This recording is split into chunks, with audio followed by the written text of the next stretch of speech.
எங்கே இருக்குது தேன்? மரத்தில் இருக்கிறது தெரியுது. என்ன மரத்தில் இருக்கு? மாமரத்தில் இருக்கு. தீய வச்சிருக்கிறா? தேனி பூரா போட்டு தீய வச்சு கொள்றியா? ஆ ஒதுங்கிக்குமா? என்ன போக மாட்டேங்குது மேலே? புகை நல்லா கம்மியிருச்சு.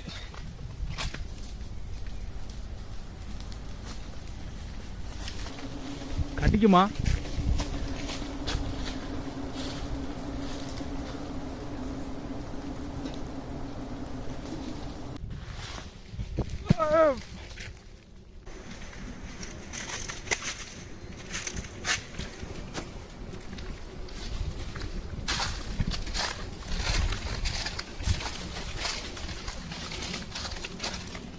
என்ன இத்தனோட இருக்கு? கொம்பு தேன் கூட கொஞ்சம் பெருசா இருக்க மாட்டேன் தெரியுது. ஏன் ஜென் தாய்